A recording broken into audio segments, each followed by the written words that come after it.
রাধে রাধে। রাধা অষ্টমী 2024। রাধা অষ্টমীতে দুর্লভ দুই শুভ যোগ কবে পড়েছে, কোন সময় পুজো করলে মনস্কামনা পূর্ণ হবে, কতক্ষণ থাকবে পুণ্যতিথি, জানুন শুভ সময়। Hare Krishna, welcome to Joy Bipul blog. নতুন একটি পর্বে আপনাদের সকলকে স্বাগতম। আজকের ভিডিওটির মূল পর্বের বিষয় হলো রাধা অষ্টমী এবছর কবে পড়েছে এবং রাধা অষ্টমী বাড়িতে কিভাবে পালন করবেন, রাধা অষ্টমী পালন করলে কি ফল লাভ হয়, রাধা অষ্টমী যারা পালন করেন না তাদের কি গতি হয়, বিস্তারিত তথ্য জানাবো আজকের এই ভিডিওতে। ভিডিওটি মনোযোগ সহকারে দেখুন, আশা করি আপনার অনেক উপকার হবে। চলুন তাহলে ভিডিওটি শুরু করা যাক। হরে কৃষ্ণা। জানেন কি রাধা অষ্টমীর ব্রত পালন করলে কি ফল লাভ হয়? পদ্মপুরাণে উল্লেখ রয়েছে যে কোনো ব্যক্তি যদি রাধা অষ্টমী ব্রত পালন করেন তাহলে সেই ব্যক্তি 1 লক্ষ একাদশী করার ফল লাভ করবে। পর্বত পরিমাণ সোনা দান করলে যে ফল লাভ হয়, কেবলমাত্র একটি রাধা অষ্টমী ব্রত পালন করলে তার থেকে 100 গুণ বেশি ফল লাভ হয়। বলুন তো, কলিযুগে কি 1 পর্বত পরিমাণ সোনা দান করার সামর্থ্য আমাদের রয়েছে? নেই তো। তাহলে আমাদের এই সুযোগ একেবারেই কিন্তু হেলায় হারালে চলবে না। তাই আমরা প্রত্যেকেই রাধা অষ্টমী ব্রত অবশ্যই পালন করব। শুধু তাই নয়, এই ব্রত পালন করলে 1000 কন্যাদানের ফল লাভ হয়। শাস্ত্রে 3.5 কোটি তীর্থধামের কথা উল্লেখ করেছে, কিন্তু আমরা কি 3.5 কোটি তীর্থধাম ভ্রমণ করতে পারবো না। কিন্তু কেবলমাত্র রাধা অষ্টমীর ব্রত পালন করলে সমস্ত তীর্থের ফল লাভ হয় এবং সমস্ত পাপ বিনাশ হয়। শাস্ত্রে এমনটা উল্লেখ রয়েছে, যদি কোনো ব্যক্তি অশ্রদ্ধার সহ রাধাষ্টমীর ব্রত পালন করে তবুও তার ভগবানের ধামে যাওয়ার যোগ্যতা লাভ করে। ভগবান তাকে সুযোগ করে দেয় তার ধামে যাওয়ার। তাহলে একবার ভাবুন তো, রাধারানী কতটা করুণাময়ী, দয়াময়ী। যদি কেউ তার প্রতি অশ্রদ্ধা দেখায় বা অশ্রদ্ধার সহকারে তার ব্রত পালন করে তবুও তার প্রতি সে কৃপা করে। রাধারানীর মহিমার কথা আমরা বলে শেষ করতে পারবো না। যারা রাধা অষ্টমী ব্রত পালন করেন না, শাস্ত্রে তাদের কথা কি বলা হয়েছে চলুন জেনে নেওয়া যাক। পদ্মপুরাণে উল্লেখ রয়েছে, রাধা অষ্টমী ব্রত পালন করেন না সে মূঢ়া মানে অধম, তাকে কেউই নরক থেকে উদ্ধার করতে পারেন না। 100 কোটি বছর কল্প নরকবাস করতে হয়। যদি কখনো সৌভাগ্যবশত মনুষ্য জন্ম লাভ করে তাহলে সে বিধবা হয় অল্প বয়সে। তাই রাধা অষ্টমী ব্রত সকলের পালন করা উচিত। মনুষ্য জন্ম দুর্লভ জন্ম, সহজেই মেলে না। তাই এই মনুষ্য জন্মকে হেলায় হারাবেন না।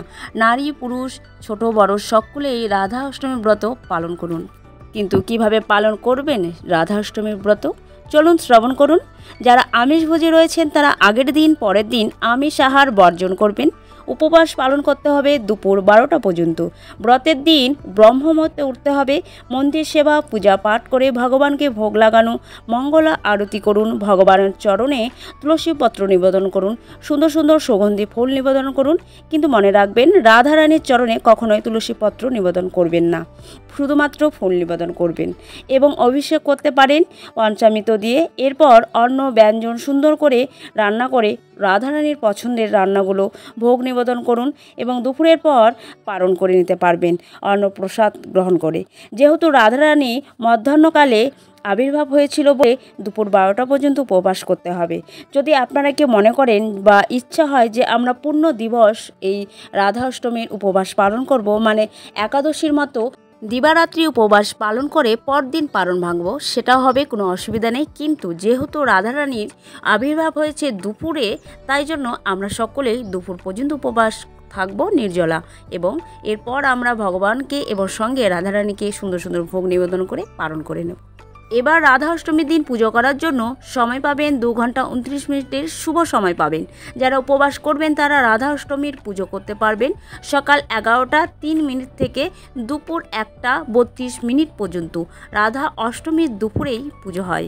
এই বছর রাধা অষ্টমীর দিনে 2টি শুভ যোগ তৈরি হচ্ছে। রাধা অষ্টমীতে সকাল থেকে রাত 11টা 55 মিনিট পর্যন্ত প্রীতি যোগ চলছে এবং এরপরে আয়ুষ্মানের জন্ম হবে। রাধা অষ্টমীর পুজো হবে প্রীতি যোগে, যেখানে রাত্রি 9টা 22-এ রবি যোগ গঠিত হবে এবং 12 সেপ্টেম্বর সকাল 6টা 5 মিনিট পর্যন্ত চলবে।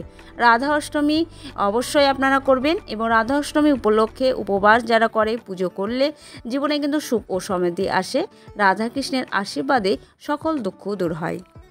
এই বছর ভাদ্র মাসের শুক্লপক্ষের অষ্টমী তিথি 10 সেপ্টেম্বর মঙ্গলবার রাত 11:11 থেকে শুরু হচ্ছে এবং এই তিথি বুধবার 11 সেপ্টেম্বর রাত 11:46 শেষ হবে।